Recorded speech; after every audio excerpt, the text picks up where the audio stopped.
हरे कृष्णा। आप सभी का स्वागत है आज के सत्र में।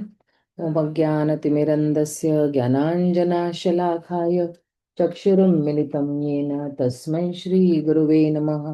श्रीचैतन्यमनोभीष्टं स्थापितं येन भूतले स्वयं रूप कदा मह्यं ददाति स्वपदान्तिकं। नमो विष्णुपदाय कृष्णपृष्ठाय भूतले श्रीमते भक्तिवेदान्तस्वामिनिति नामिने। नमस्ते सरस्वते देवे गौरवाणी प्रचारिणे निर्विशेष शून्यवादी पाश्चात देश तारिणे। हे कृष्णा करुणा सिंधु दीनबंधु जगतपते गोपेश गोपिका कांत राधा कांत नमस्तुते। तप्त कांचन गौरांगी राधे वृंदावनेश्वरी वृषभानुसुते देवी प्रणमामि हरिप्रिये। वाञ्छाकल्पतरुभ्यश्च कृपा सिन्धुभ्य एव च पतितानं पावनेभ्यो वैष्णवेभ्यो नमो नमः। श्रीकृष्ण चैतन्य प्रभु नित्यानंद श्री अद्वैत गदाधर शिवासादि गौर भक्तवृंद। हरे कृष्णा कृष्णा कृष्णा हरे हरे हरे राम हरे राम राम राम हरे हरे। तो हम लोग यहाँ पर थे कि चैतन्य महाप्रभु जो है वो शंकराचार्य की जो दार्शनिक सिद्धांत है उसमें क्या त्रुटियां है। राइट। और फिर हम लोग ने परिणामवाद भी देखा, विवर्तवाद भी देखा। और अब ये वाले श्लोक से जो है, जो ओमकार जो है वो महावाक्य है वेदों में, ये बताने वाले हैं कि ओमकार का क्या महत्व है। प्रणव से महावाक्य वेदेर निदान ईश्वर स्वरूप प्रणव सर्व विश्व धाम।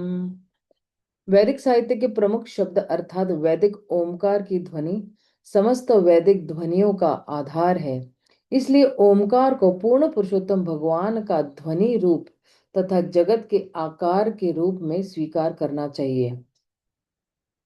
भगवद गीता में ओमकार की महिमा का वर्णन इस प्रकार से हुआ है। ओम इत्येक्षारं ब्रह्म व्याहरानान् मनोन्स्मरन् यः प्रयति त्यज त्यजन् देह स याति परमागतिम्। इस श्लोक यह श्लोक बतलाता है कि ओमकार या प्रणव पूर्ण पुरुषोत्तम भगवान का प्रत्यक्ष प्रतिनिधित्व करता है। अतएव यदि कोई मरते समय केवल ओमकार का स्मरण करता है वह भगवान का स्मरण करता है, इसलिए वह तुरंत वैकुंठ लोक को भेजा जाता है। ओमकार समस्त वैदिक मंत्रों का मूल सिद्धांत है क्योंकि यह भगवान कृष्ण का प्रतिनिधित्व करता है, जिनको जानना समस्त वेदों का चरम लक्ष्य है। जैसे कि भगवत गीता में कहा गया है, वेदेश सर्वेर अहमेव वेद्य। किंतु मायावादी दार्शनिक भगवत गीता में बताए गए इन सरल तथ्यों को नहीं समझ पाते, फिर भी उन्हें वेदांती होने का गर्व रहता है। इसलिए हम लोग वेदांती दार्शनिकों को कभी कभी वेदांती अर्थात बिना दांत वाला वी यानी रहित बिना दांती यानी दांत वाला कहते हैं। शंकर दर्शन के कथन जो कि मायावादी दार्शनिक के दांतों जैसे है, सदा से वैष्णव आचार्यों यथा रामानुजाचार्य जैसे महान आचार्यों के प्रबल तर्कों द्वारा खंडित होते रहे हैं। श्रीपद रामानुजाचार्य तथा माधवाचार्य मायावादी दार्शनिकों के दांत तोड़ने वाले हैं, जिन्हें दंत विहीन या विदंती कहा जा सकता है। जैसा ऊपर कहा गया है कि भगवद गीता में दिव्य ध्वनि ओमकार की व्याख्या हुई है ना। इस योगाभ्यास में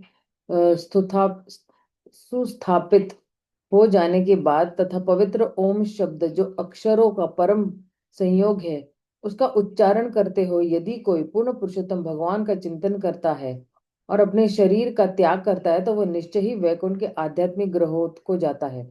यदि कोई यह समझ सचमुच समझ जाता है कि ओमकार की पूर्ण पुरुषोत्तम भगवान की ध्वनि अभिव्यक्ति है तो चाहे वो ओमकार का उच्चारण करे या हरे कृष्ण महामंत्र का, परिणाम निश्चय ही एक सा निकलता है। पुनः भगवद गीता में ओमकार की दिव्य ध्वनि की व्याख्या की गई है। पितामहस्य जगतो माता धाता पितामह, वेद्यम पवित्रम ओमकारम, रुक साम यजुरेव च। मैं इस ब्रह्मांड का पिता माता आश्रय तथा पितामह हूँ। मैं ज्ञातव्य पवित्र करने वाला तथा ओम शब्द हूँ। मैं ऋग्वेद सामवेद तथा यजुर्वेद भी हूँ। इस तरह भगवत गीता के 17वें अध्याय के 23वें श्लोक में दिव्य ध्वनि ओम की ओर अधिक व्याख्या की गई है। ओम तत्सदिति निर्देशो ब्रह्म त्रिविधि स्मृति, ब्राह्मणास्तेन वेदाश्च यज्ञाश्च विहिता पुरा। सृष्टि के आदि काल से ओम तत्सत ये तीन शब्द परम सत्य को बतलाने के लिए प्रयुक्त होते हैं। ब्राह्मणों द्वारा वैदिक मंत्र पाठ करते समय तथा भगवान की तुष्टि के लिए यज्ञ करते समय इनका उच्चारण होता रहा है। सारे वैदिक साहित्य में ओमकार की महिमा का उल्लेख विशेष रूप से हुआ है। श्री जीव गोस्वामी ने अपने भागवत संदर्भ नामक शोध ग्रंथ में लिखा है कि वैदिक साहित्य में ओमकार को पूर्ण पुरुषोत्तम भगवान के पवित्र नाम की ध्वनि तरंग माना गया है। केवल इसी दिव्य ध्वनि तरंग से बद्ध जीव माया के प्रभाव से छूट सकता है। कभी कभी ओमकार को उदारक या तार भी कहा जाता है। श्रीमद् भागवत का शुभारंभ ओमकार ध्वनि से होता है, ओम नमो भगवते वासुदेवाय। इसलिए महान भाष्यकार श्रीधर स्वामी ने ओमकार को ताराडकर अर्थात भौतिक जगत के उद्धार का बीज कहा है। क्योंकि भगवान परम पूर्ण है, अतएव उनका पवित्र नाम तथा उनकी ध्वनि तरंग ओमकार भी उन्हीं के समान है। श्री चैतन्य महाप्रभु कहते हैं कि पवित्र नाम या ओमकार जो पूर्ण पुरुषोत्तम भगवान का दिव्य प्रतिनिधित्व है, भगवान की समस्त शक्तियों से युक्त है। लेकिन कोई ऐसा तर्क भी कर सकता है कि अच्छा चलो ओमकार है तो सिर्फ ओम ओम बोल के हमारा उद्धार हो सकता है, तो फिर हमें जो है शॉर्टकट में काम चल जाएगा हमारा। हम सिर्फ हमारी इस पूरी 16 माला जो है फिर ओम ओम ओम ओम ओम ओम करके फटाफट हो जाएगी हमारी, बाकी सारे काम भी हमारे निपट जाएंगे। लेकिन देखिए, ये कलयुग का मंत्र है, तो जितना 100% जो लाभ मिलना है वो हरे कृष्ण महामंत्र से ही लाभ मिलने वाला है। और ओमकार से मिलेगा, लेकिन कुछ कम मात्रा में मिलेगा, बहुत पूरी मात्रा में नहीं मिल सकता। ये कलयुग का मंत्र है। और जो हमारे आचार्यों ने दिया हुआ है ये, है ना, श्रीमती राधा रानी ने स्वयं जो है ये क्या है, गोलोकेर प्रेम धन नाम हरि नाम संकीर्तन। तो ये गोलोक का प्रेम धन है। गोलोक में लोग ओम ओम नहीं बोलते हैं, गोलोक में यही मंत्र बोलते हैं, है ना। इसी मंत्र का जो है वो मंथन करते रहते हैं हर कोई, जितने भी ब्रजवासी है वहां पे गोलोक में। तो हरे कृष्ण महामंत्र जो है ये स्वयं श्रीमती राधा रानी ने हमें दिया हुआ है। ये कोई साधारण मंत्र नहीं है। और अगर एक एक मंत्र में भगवान की सारी शक्तियां जो है वो समावेश है, तो कोई पूछ सकता है कि अगर एक मंत्र ही, एक हरे कृष्ण महामंत्र ही उद्धार करेगा, उद्धार कर सकता है, तो फिर ये पूरा बार बार हरे कृष्णा कृष्णा कृष्णा हरे हरे, हरे राम राम राम राम हरे हरे, ये 16 अक्षरों वाला जो है वो मंत्र की क्या जरूरत है हम लोगों को। हम एक बारी हरे कृष्णा माला करते जाएंगे। या जो है आप देखना ये 16 अक्षर वाला है, लेकिन अ, म- उसमें जो एक एक जो शब्द है वो 32 है। जैसे हम राम हरे राम म म के बाद आता है, और इसलिए तो है ये 32 शब्द हो जाता है।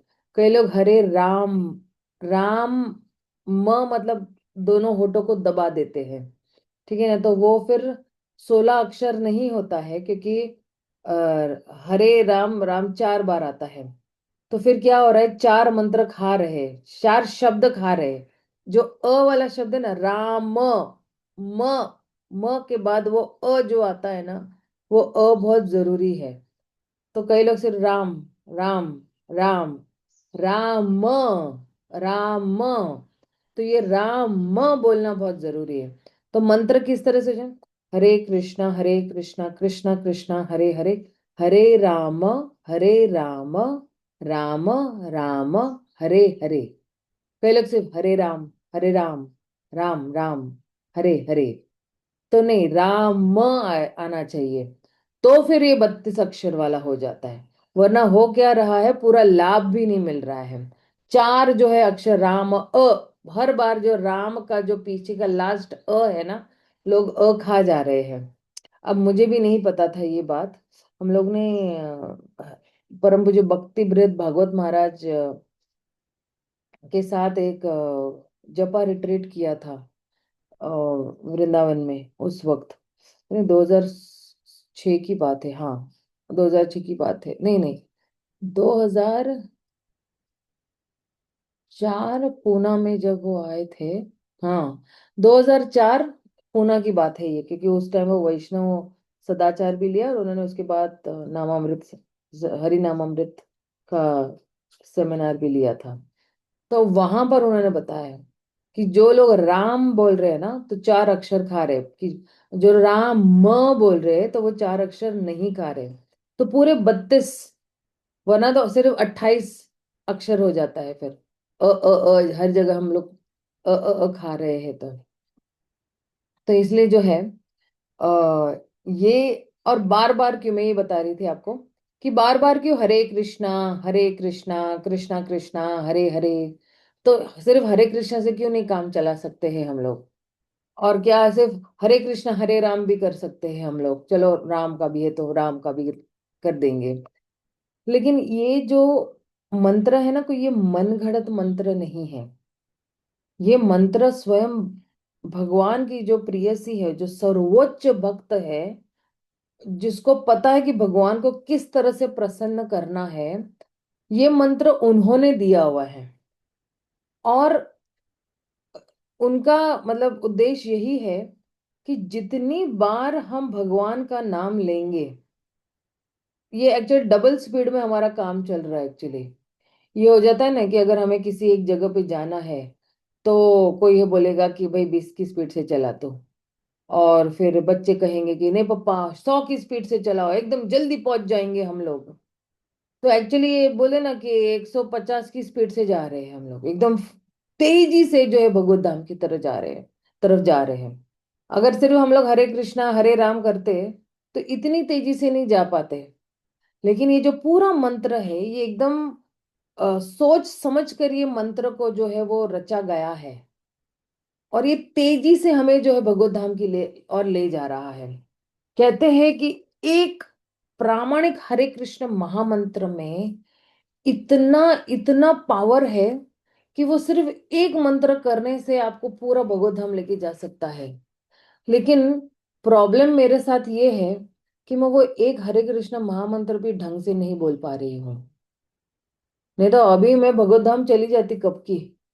लेकिन सोचो, उसको ढंग से प्रैक्टिस या उसका अभ्यास करने के लिए भी मुझे इतना समय, इतने साल, इतने महीने, इतने दिन लग रहे हैं, वो एक हरे कृष्ण महामंत्र बोलने के लिए भी, वो भी प्रेम से पुकार कर।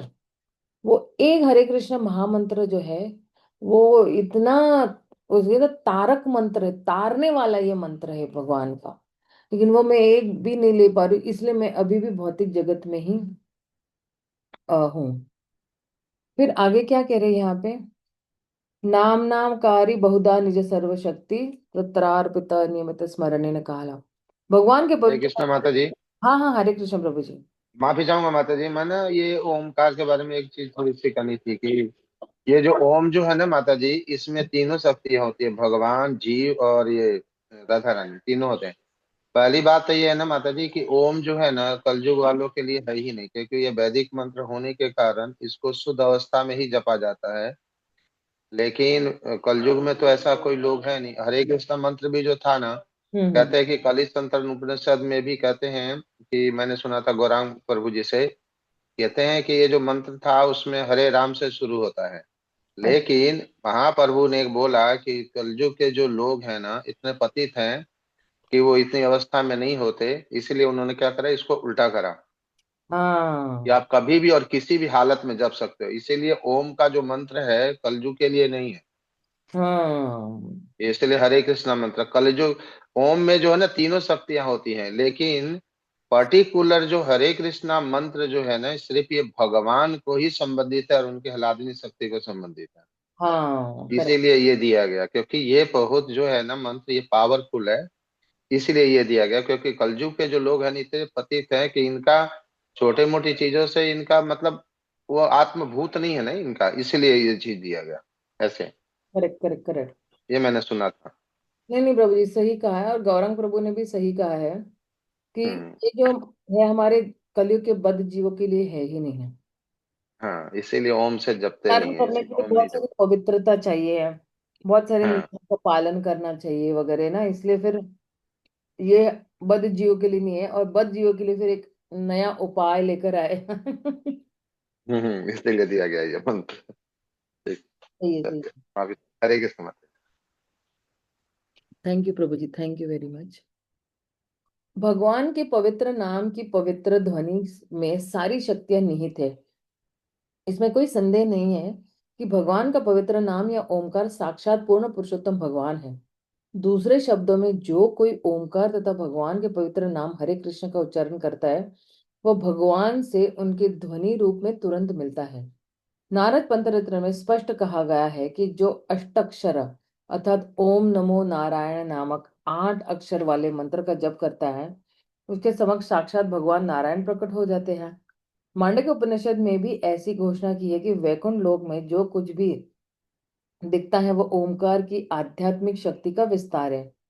श्रील जीव गोस्वामी ने समस्त उपनिषदों के आधार पर यह कहा है कि ओमकार सर्वोपरि परम सत्य है, और सारे आचार्य तथा प्रामाणिक विद्वानों ने इसे इसी रूप में स्वीकार किया है।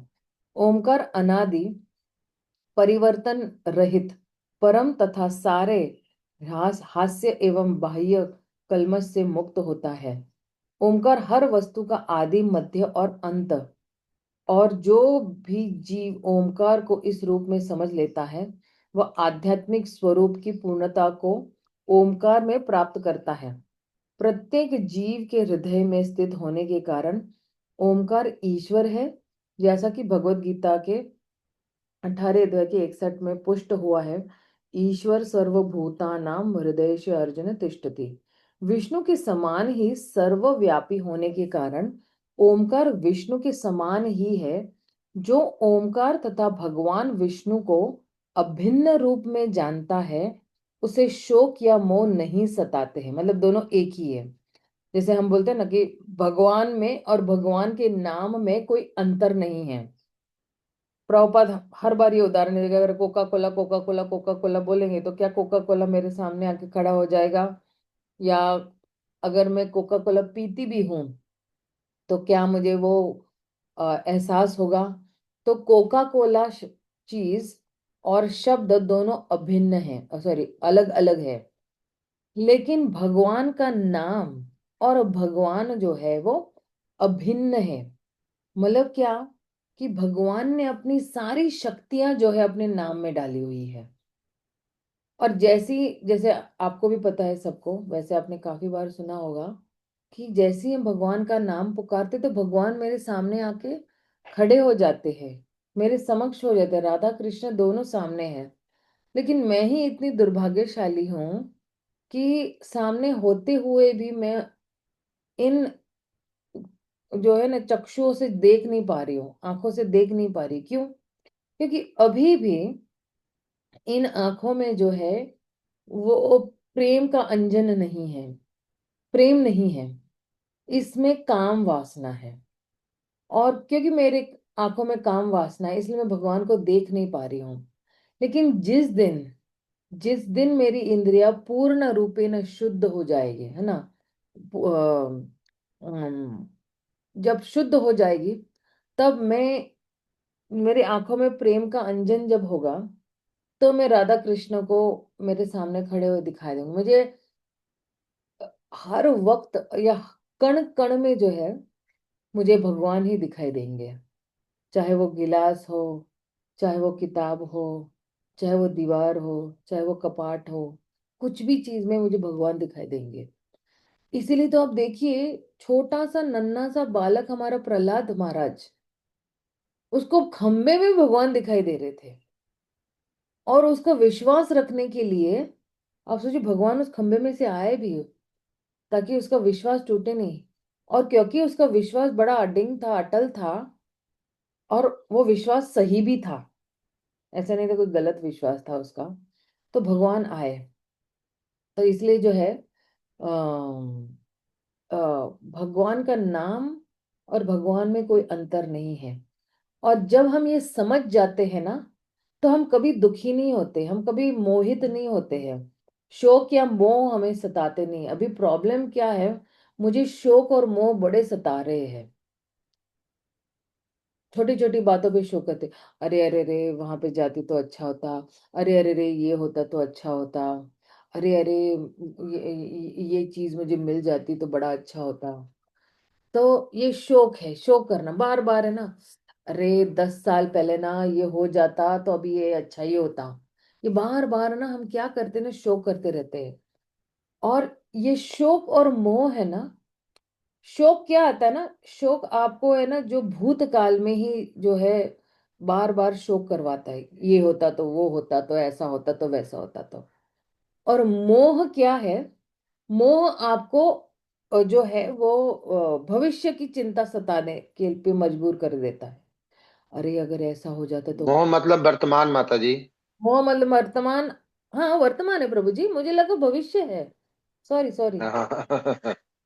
हाँ अभी वर्तमान में भी तो कितना मोह है ना मुझे, राइट राइट। हाँ, ये छूट ना जाए, ये चला ना जाए। हाँ हाँ हाँ हाँ हाँ। ये मोह। ये मुझे ऐसे लग रहा था कि जैसे ना कोई शेख चिल्ली जरा, अगर ऐसा होगा तो वैसा होगा, फिर और इतने पैसे आ जाएंगे मेरे बैंक में, इतना होगा मेरे, वो होगा वो होगा। तो ये मोह के कारण अभी वर्तमान में ही, अच्छा सॉरी, वर्तमान में भविष्य का विचार करना ही मोह है। करेक्ट प्रभु जी, आप सही बोल रहे हो। मोह जो है वो बिल्कुल वर्तमान में ही जो है आपको सताते रहता है। तो न हम वर्तमान अच्छी तरह से जी पा रहे, क्योंकि जो बीत गया वो बीत गया, जो आने वाला है वो हमें पता भी नहीं क्या है। कम से कम हम जो, और आध्यात्मिक जगत में आप देखोगे तो वहां पे भूतकाल नहीं है और वहां पे भविष्य काल नहीं है, वहां पे सिर्फ वर्तमान काल में जी रहे हैं। और आप देखना वर्तमान काल में ही आनंद है, बाकी भूतकाल और भविष्य में कोई आनंद नहीं है।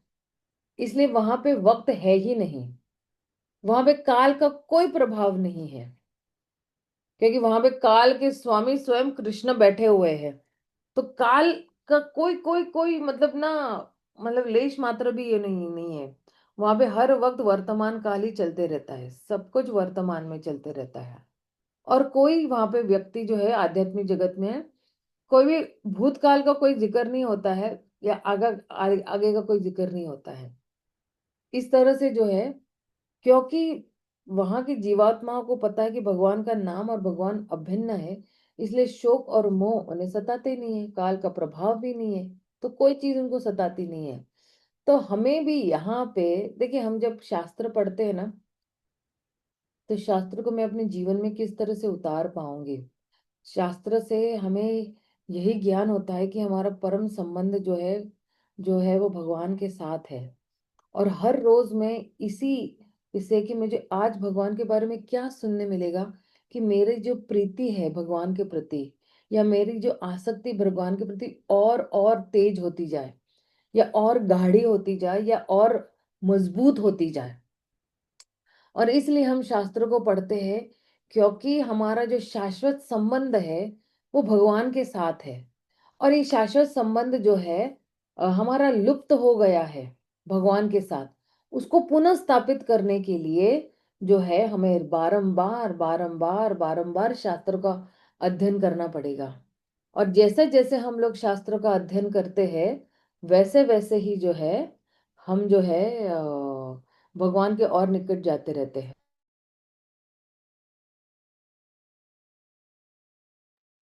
वैसे वैसे हम जो है भगवान के और निकट जाते रहते हैं। इसलिए शास्त्रों का अध्ययन करना बहुत जरूरी है।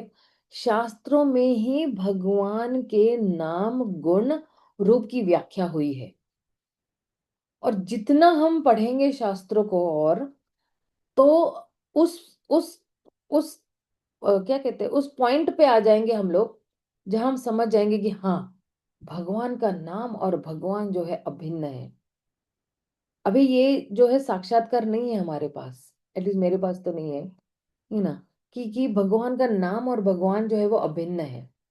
थ्योरी में पता है, लेकिन प्रैक्टिकल में नहीं पता है, क्योंकि अभी भी इतनी सारी चीजों से मुझे आसक्तियां है, इतने मेरे अनर्थ है। और जो रियल आसक्ति होनी चाहिए ना, जिसके साथ वो नहीं है। चीजों मृत चीजों के साथ मेरी आसक्तियां है, जड़ चीजों के साथ मेरी आसक्तियां है, या लोगों के साथ मेरी आसक्तियां है, या फिर जो है ऐसी ऐसी चीजों, ऐसी ऐसी इसके साथ आसक्तियां है जो एक्चुअली उसमें कोई निष्कर्ष नहीं निकल सकता है। तो रियल आसक्ति जो है, जो वास्तविक की आसक्ति है, वो भगवान, भगवान और उनके नाम में आसक्ति लानी है मुझे। ये तो एक्चुअली सब मेरे लिए बोल रही हो, तो कि क्यों नहीं है मुझे भगवान में आसक्ति, भगवान के नाम में क्यों नहीं आ सकती, क्यों नहीं हर वक्त जहां पे मेरे पास थोड़ा भी खाली समय है, मेरा हाथ जो है मेरी बीड बैग में क्यों नहीं जाता है। तो जैसे जैसे जैसे होता है ना कि आपने अगर लोहा देखा है और चुंबक देखा है, और चुंबक का एक बड़ा स्वभाव है कि जैसे ही वो लोहे के निकट आ जाता है वो चिपक जाता है। उसी तरह अभी मैं हूं वो चुंबक, और भगवान, सॉरी, मैं हूँ लोहा और भगवान वो चुंबक है, राइट। तो लोहा जो है चुंबक को देखते तुरंत ही चिपक जाता है चुंबक को। लेकिन प्रॉब्लम मेरे साथ ये है कि ये जो लोहा है ना, उसको जंग लग गया है। जंग लगना यानी क्या, कि इसमें जो है एक आवरण आ गया है, कवरिंग आ गया है। किसका कवरिंग है इसमें? काम वासना का कवरिंग है इसपे, आवरण है उस पे, कवरिंग ढका हुआ है। जंग लग गया है मुझे उस लोहे को। अब इस लोहे के जंग को निकालना बहुत मुश्किल है। लेकिन हरे कृष्ण महामंत्र के माध्यम से जैसे जैसे अ, हम मंत्र करते जाएंगे, तो वैसे वैसे ये जंग जो है इसकी ऑयलिंग होती जाएगी। हरे कृष्ण महामंत्र वो जो है क्या कहते हैं, ऑयलिंग है, जिसके माध्यम से वो निकल जाएगा और तुरंत ही जो है लोहा जो है अपनी वास्तविक जगह पे चुंबक को जाके चिपक जाएगा। हम भी भगवान को जाके जो है वो आसक्त हो जाएंगे। और मतलब हर चीज का अगर आप देखोगे ना, सब चीज है ना, ये हरे कृष्ण महामंत्र पे आती है। इसको ठीक कर लिया तो लाइफ है जिंगलाला। सचमुच आध्यात्मिक लाइफ बहुत जिंगलाला ही है।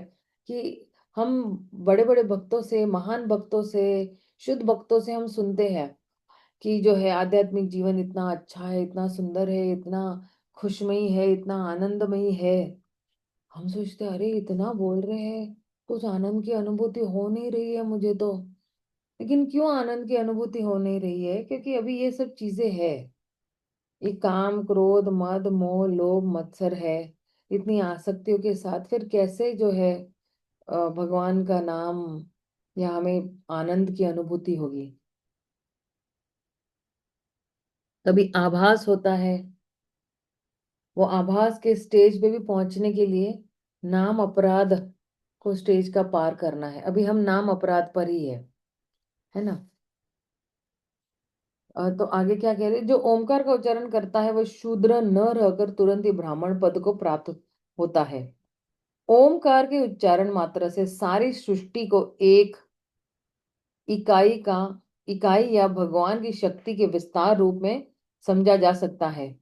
इदम ही विश्व भगवान निवेतरो यथो जगत स्थान निरोध संभवा संभवा भवा। भगवान स्वयं यह प्रकट विश्व है, फिर भी वे उससे अलिप्त है। उन्हीं से यह प्रकट विश्व अद्भुत होता है, उन्हीं पर आश्रित है, और प्रलय के बाद उन्हीं में प्रविष्ट होता है। एक सेकेंड ना।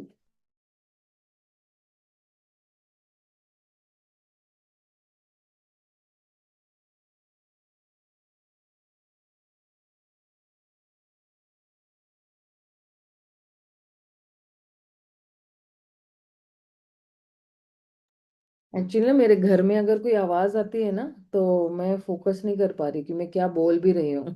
तो जाके बोला कि आप बातें उधर साइड पे करो। भगवान स्वयं यह प्रकट विश्व है, फिर भी वे उससे अलिप्त है। उन्हीं से यह प्रकट विश्व अद्भुत हुआ है, उद्भुत हुआ है, उन्हीं पर आश्रित है, और प्रलय के बाद उन्हीं में प्रविष्ट होता है। यद्यपि यह नहीं समझता वह भिन्न निष्कर्ष निकालता है, किंतु श्रीमद् भागवत के अनुसार संपूर्ण विराट जगत भगवान की शक्ति का विस्तार रूप है। भगवान के पवित्र नाम ओमकार के उच्चारण द्वारा ही इस बात की अनुभूति की जा सकती है। किंतु मनुष्य को मूर्खतावश ये निष्कर्ष नहीं निकालना चाहिए कि चूंकि पूर्ण पुरुषोत्तम भगवान सर्वशक्तिमान है, अतः हमने उनका चित्रण करने के लिए अ, उ तथा म इन तीनों अक्षरों को जोड़कर एक संयोग बना दिया है। वास्तव में दिव्य ध्वनि ओमकार अ उ तथा म इन तीनों अक्षरों का संयोग तो है, किंतु इसमें दिव्य शक्ति होती है, और जो भी इसका उच्चारण करता है उसे तुरंत ही अनुभव होने लगेगा कि ओमकार तथा भगवान विष्णु अभिन्न है। कृष्ण घोषित करते हैं, प्रणवः सर्व वेदेषु, मैं सारे वैदिक मंत्रों में ओमकार अक्षर हूं। अतएव यह निष्कर्ष निकालना होगा कि पूर्ण पुरुषोत्तम भगवान के अनेक अवतारों में से ओमकार ध्वनि अवतार है। सारे वेदों को यह मत मान्य है। मनुष्य को यह सदा स्मरण रखना होगा कि भगवान का पवित्र नाम तथा भगवान स्वयं सदैव अभिन्न है। अभिन्नत्व नाम नामिनो। चूंकि ओमकार समस्त वैदिक ज्ञान का मूल सिद्धांत है, अतएव किसी भी वैदिक स्तोत्र के उच्चारण के पूर्व इसका उच्चारण किया जाता है। ओमकार के बिना कोई भी वेद मंत्र सफल नहीं होता। इसलिए गोस्वामियों का अभिमत है कि प्रणव ओमकार पूर्ण पुरुषोत्तम भगवान का पूर्ण प्रतिनिधित्व करता है, और उन्होंने ओमकार का विश्लेषण इसके अक्षरों के अनुसार किया है। अकारेण अकारेणोच्यते कृष्ण सर्वलोकैक नायकः, कीक उकारेणोच्यते राधा मकारो जीववाचकः। ओमकार तीन अक्षरों से मिलकर है, अ उ तथा म। अकारेणोच्यते कृष्ण अक्षर, अकार कृष्ण का सूचक है, जो सर्वलोकैक नायक अर्थात सारे जीवों, भौतिक एवं आध्यात्मिक लोगों के नायक है। नायक का अर्थ है नेता। वे सर्वोच्च नेता है, नित्यो नित्यानाम चेतनस चेतनानाम। उ अक्षर कृष्ण की हल्लादिनी शक्ति श्रीमती राधा रानी का सूचक है, और म अक्षर जीवों को निर्देशित करता है। दयालु दयालु पुरुष प्रभु, आपने जो कहा वही है यहाँ पे। इस प्रकार ओम कृष्ण उनकी शक्ति और उनके नित्य सेवकों का मिश्रण है। दूसरे शब्दों में ओमकार कृष्ण उनके नाम, यश, लीला, परिकर, विस्तार, भक्तगण, शक्तियां तथा उनसे संबंधित प्रत्येक वस्तु का द्योतक है। जिस प्रकार चैतन्य चरितामृत में इस श्लोक में चैतन्य महाप्रभु ने कहा है, सर्व विश्व धाम ओमकार, उसी प्रकार से प्रत्येक वस्तु का आश्रय है। जिस प्रकार कृष्ण प्रत्येक वस्तु वस्तु के आश्रय है, ब्राह्मणों ही प्रतिष्ठानम। मायावादी दार्शनिक अनेक वैदिक मंत्रों को महावाक्य अर्थात प्रमुख वैदिक मंत्र मानते हैं। यथा तत्वमसि, इदं सर्व यद्ययम् आत्मा, तथा ब्रह्मांडं सर्वम् आत्मवेदे सर्वं, तथा नेह नास्ति किश्चनः। यही सबसे बड़ी भूल है। केवल ओमकार ही महावाक्य है। शेष सारे मंत्र जिन्हें मायावादी महावाक्य मानते हैं, केवल गौण है। उन्हें महावाक्य या महामंत्र नहीं माना जा सकता। तत्वमसी मंत्र वेदों में केवल आंशिक ज्ञान का द्योतक है, जबकि ओमकार वेदों के पूर्ण ज्ञान का प्रतिनिधित्व करता है। इसलिए वह दिव्य ध्वनि जिसमें सारा वैदिक ज्ञान निहित है, वह ओमकार प्रणव है। शंकराचार्य के अनुयायी जितने भी शब्दों का उच्चारण करते, उनमें ओमकार के अतिरिक्त अन्य कोई महावाक्य माने जाने योग्य नहीं है। वे मात्र सामयिक टिप्पणियां करने वाले हैं। किंतु शंकराचार्य ने भी कभी महावाक्य ओमकार के उच्चारण पर बल नहीं दिया। उन्होंने एकमात्र तत्वमसी को महावाक्य माना है। जीव के ईश्वर होने की कल्पना करते हुए उन्होंने वेदांत सूत्र के सारे मंत्रों की गलत व्याख्या करके यह सिद्ध करने का प्रयास किया है कि जीवों का तथा परम सत्य का पृथक पृथक अस्तित्व नहीं है। यह वैसा ही है जैसा कि राजनीतिज्ञ अहिंसा को भगवद गीता से प्रमाणित करने का प्रयास करते हैं। कृष्ण असुरों के लिए हिंसक थे। कृष्ण यह सिद्ध करना कि वे हिंसक नहीं थे, अंततोगत्वा कृष्ण को नकारना है। जिस तरह भगवद गीता की ऐसी व्याख्या हास्यपद है, उसी तरह वेदांत सूत्र की शंकराचार्य की व्याख्या भी हास्यपद है, और कोई भी विवेकशील तथा तर्कशील व्यक्ति इसे स्वीकार नहीं करेगा। वर्तमान में केवल तथाकथित वेदांती ही वेदांत सूत्र की गलत व्याख्या नहीं करते, किंतु अन्य धूर्त लोग भी ऐसा करते हैं, जो इतने नीच है कि सन्यासियों तक को मांस मछली तथा अंडा खाने का सुझाव देते हैं। इस तरह शंकर के तथाकथित अनुयायी या निर्विशेष मायावादी अधिकाधिक अधोगति को प्राप्त हो रहे हैं। भला ऐसे नीच लोग उस वेदांत सूत्र की व्याख्या कैसे कर सकते हैं जो समस्त वैदिक ज्ञान का सार है। भगवान श्री चैतन्य महाप्रभु ने खुले शब्दों में कहा है, मायावादी भाष्य सुनिले होए सर्वनाश। जो कोई मायावादियों से वेदांत सूत्र की टीका सुनता है, समझो उसका सर्वनाश हो गया। जैसा कि भगवत गीता में बतलाया गया है, वेदेश सर्वेर अहम एव वेद्य। सारे वेदों का लक्ष्य कृष्ण को जानना है, किंतु मायावादी दर्शन ने हर व्यक्ति को कृष्ण से विमुख किया हुआ है। अतएव संसार को ऐसी अधोगति से बचाने के लिए विश्व भर में कृष्ण भावनामृत आंदोलन की भारी आवश्यकता है। प्रत्येक विवेकशील तथा बुद्धिमान व्यक्ति को मायावादियों की दार्शनिक व्याख्याओं को त्याग कर वैष्णव आचार्य की व्याख्या स्वीकार करनी चाहिए। वेदों के वास्तविक उद्देश्य को समझने के लिए मनुष्य को भगवत गीता यथारूप पढ़नी चाहिए।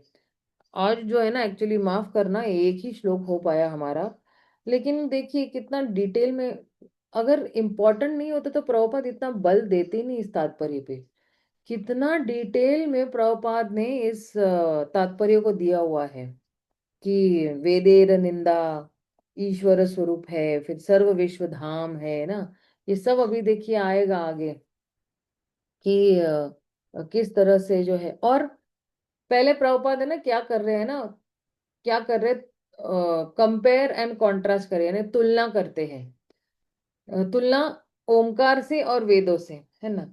तो ओमकार के बारे में पूरी जानकारी प्रभुपाद ने दी, और किस तरह से मायावादी दार्शनिक जो है उसका पूरा उल्टा अलग मतलब निकाल रहे हैं। और कहाँ पे मायावादी, इसलिए आप प्रभुपाद के जो प्रणाम मंत्र है ना, निर्विशेष शून्यवादी पाश्चात देश तारिणे, है ना। तो एक्चुअली प्रभुपाद पाश्चात्य देश में जाके यही निर्विशेषवादी का खंडन करने के लिए आए हैं। ये जितना भी नास्तिकवादी चल रहा है, या तुम भगवान हम भगवान, तुम नारायण हम नारायण, ये सब इन सब चीजों का खंडन करने के लिए प्रभुपाद आए हैं। तो और गौरवाणी नहीं क्या, नमस्ते सरस्वते देवे गौरवाणी प्रचारिणी निर्विशेष शून्यवादी पाश्चात्य। तो पहले तो गौरवाणी जो है, और ये वाणी गौर की है ना, चैतन्य महाप्रभु ये वेदांत सूत्र का दे रहे हैं सारा, जो है इसमें क्या क्या त्रुटियां है और सही क्या है, शंकराचार्य की जो भी जो दार्शनिक ये है विश्लेषण है, उसको क्या क्या त्रुटियां है। और गौर की वाणी, भगवान की वाणी को ही फिर से दोहरा रहे हैं जो है शिल प्रभुपाद। और ये जितने भी निर्विशेष लोग हैं उनका क्या किया, निर्विशेष शून्यवादी, जितने भी शून्यवादी है, निर्विशेषवादी है, ब्रह्मवादी है, इन सबको है निर्विशेष शून्यवादी पाश्चात्य देश से तारे ने, और पाश्चात्य देश को तारा हुआ है। मतलब अब देखना कि पहले जाके पाश्चात्य देश को तारण किया, फिर जाके जो है हमारे यहाँ पे आके उद्धार किया है प्रभुपाद ने हम सबका। तो इसलिए जो है क्षमा चाहती हूँ कि ये पूरा एक्चुअली इसमें समझना बहुत जरूरी था, इसलिए आज एक ही श्लोक हो पाया, लेकिन हम प्रयास करेंगे कि ज्यादा से ज्यादा श्लोक हम कवर कर पाए। और माता जी बहुत अच्छा था। इतनी बड़ी बात है ना माता जी, इतना बड़ा एक्सप्लेनेशन कहीं मिलता ही नहीं है। मैं वही सोच रही हूँ कि कौन ऐसे महान आचार्य है, कितने दयालु कृपालु है हमारे आचार्य गण, कि इतना डिटेल में हमें, क्योंकि उनको पता है ना कि पूरा ये अभी ये परमानेंट है ये किताब। ये कोई अभी ऐसा नहीं है कि चलो 10-12 साल कोई इस्तेमाल करेगा, 50-60 या 100। ये अभी शाश्वत काल तक ये चैतन्य चरितामृत है। तो इसमें जो है सबसे बड़ा योगदान, और आप यकीन नहीं मानोगे, चैतन्य चरितामृत की अगर आप देखोगे छपाई केवल 2 ही महीने में हुई है। और जहां पे तात्पर्य देने हैं वहां पे सटीक रूप से जो है प्रभुपाद ने तात्पर्य दिए हुए हैं। जहां पे पूरा जो है विस्तार रूप में बताना है तो निश्चित रूप से बताया हुआ है। वरना जहां पे लीलाएं है तो उन्होंने सिर्फ लीलाओं का वर्णन किया हुआ है, उसको आगे जाने दिया है, उसके अंदर कोई तात्पर्य नहीं दिया हुआ है प्रभुपाद जी ने। लेकिन जहां पे बल देना था बिल्कुल बल दिया हुआ है। तो हमें कौन सी जल्दी है ना, हमें तो समझ समझ कर ही आगे बढ़ना है, वैसे भी क्योंकि माता जी अपने गौड़ीय वैष्णव संप्रदाय में प्रभुपाद जी जैसा कोई भी ना मतलब आचार्य नहीं हुए। हाँ। वो जो भक्ति को इतनी सिंपलीफाई तरीके से लोगों के सामने प्रस्तुत किया कि लोग समझ सकें। Right right. माता जी वैदिक शास्त्र को समझना बहुत मुश्किल काम है। हाँ, और इसको इतना आसान बना दिया है। हाँ, इस प्रभुपाद ही एक ऐसे अपने आचार्य हैं कि देखिए उन्होंने इतनी सिंपलीफाई तरीके से भक्ति को प्रस्तुत किया। नहीं तो आप देखिए उनसे पहले के आचार्य कितने मुश्किल है। आप भक्ति सिद्धांत सरस्वती महाराज का आप वो परपट पढ़िएगा ना, बहुत चीज समझ में नहीं आती। अब जैसे वो नहीं है उनका ब्रह्म संहिता, देखिए उसमें कितनी टफ हिंदी है। Correct correct correct. हाँ, तो प्रभुपाद जी ही ऐसे आचार्य हैं जिन्होंने भक्ति को इतना सिंपलीफाई तरीके से प्रस्तुत किया। नहीं तो बहुत मुश्किल है। आप उनके गौड़िया मठ की किताब देख लीजिए, कितना मुश्किल हिंदी आती है उसमें। बहुत मुश्किल की है, मतलब उसमें ना शब्दों का जाल ज्यादा लगता है मुझे तो। हाँ, तब तो जाल ज्यादा लगता है, मैंने मतलब ये एक समझना ही मुश्किल हो जाता है। तो पन्ने पढ़े थे, लेकिन मैंने बोला यहाँ पे शब्दों का जाल ज्यादा है, उसमें सादगी नहीं नजर आ रही है इस तरह से। सही, सही, सही। Thank you. शिल बहुत बहुत प्रभुपाद की धन्यवाद जय। माता जी। शिल कृष्णराज कविराज गोस्वामी की जय। गौर भक्त वृंद की जय। हरे कृष्णा हरि बोल। हरे कृष्ण माता जी। हाँ, हम हरे। हमें इतने बड़े सौभाग्यशाली मान रहे हैं कि आप जैसे वैष्णव के मुखारविंद से हम भगवान ने जो चैतन्य चरितामृत में दिया है वो हम सही ढंग से समझ पा रहे हैं। और एक्चुअली हम तो प्रभुपाद के माध्यम से समझ पा रहे हैं। अगर मान लो, आप देखिए ना, अगर तात्पर्य ही नहीं होते तो हम तो सिर्फ श्लोक श्लोक पढ़ के आगे चले जाते ना। लेकिन तात्पर्य के माध्यम से कितना, प्रभुपाद के माध्यम से में कितना अच्छा समझ में सब आ रहा है, बढ़िया तरीके से समझ में, और बिल्कुल सरल भाषा में समझ में आ रहा है ना। तो ये सारा माता जो जी एक बात तो है ना, सबसे बड़ा योगदान आपका ये है ना कि आप हमारे को सुबह सुबह पढ़ा देते हो 1 घंटा। और प्रभु जी क्या हो जाता आपने है, पूरा दिन बहुत अच्छा जाता है अगर आप देखना। हाँ, पहले ही बहुत शास्त्र का अच्छा, अध्ययन बहुत बहुत करते धन्यवाद हैं, माता जी आपका। पूरा दिन मंगलमय जाता है प्रभु जी, पूरा दिन मंगल, क्योंकि वही वही बातें हैं ना दिमाग में आते रहती है। जैसे बढ़िया। हम लोग ने अभी तक तो आप देखना कि किस तरह से जो है भगवान के अब प्राकट्य का देखा, महाप्रभु किस तरह से आए, या जो है चैतन्य महाप्रभु किस तरह से जो है परम भगवान है। हम लोग ने अद्वैत आचार्य की जो है वो महिमा पढ़ी अभी तक, ये नित्यानंद महाप्रभु की महिमाएं पढ़ी अभी तक। सब कुछ है ना जो है ना दिमाग में चलता रहता, और धीरे धीरे हम देख रहे हैं हमारा शुद्धिकरण भी हो रहा है। जैसे जैसे हम शास्त्र पढ़ते हैं शुद्धिकरण हो रहा है। हम हमारा मन जो है बिल्कुल शांत रहता है, हमें काम वासनाएं सताती नहीं है, या हम लोगों को जो है क्रोध बहुत जल्दी नहीं आ रहा है, या हमें किसी से ईर्ष्या नहीं। मुझे ना एक्चुअली चैतन्य चरितामृत पढ़ जब से मैंने स्टार्ट किया है ना, ये किसी से ईर्ष्या करना ना ये बहुत हद तक नीचे हो रहा है मेरा। नहीं तो पहले ना कोई कुछ आगे जा रहा है, मुझे लगता वो क्यों आगे जा रहा है, वो क्यों आगे जा रहा है, मैं ही क्यों पीछे हूँ, मैं क्यों पीछे हूँ। तो ये ईर्ष्या बहुत सताती थी। अभी ना ऐसा लगता नहीं नहीं सभी तो भगवान की ओर जा रहे, अच्छा है अच्छा है, हमसे भी अब वो भावना ही होगी कि हमसे भी सभी लोग आगे चले जाए। तो ये एक्चुअली चैतन्य चरितमृत का सबसे बड़ा चमत्कार मेरी लाइफ में यही है कि जो ईर्ष्या करने की जो मेरे पास जो बहुत तीव्र ये थी ना, ये काफी हद तक जो है वो संभलने लगी है एक्चुअली।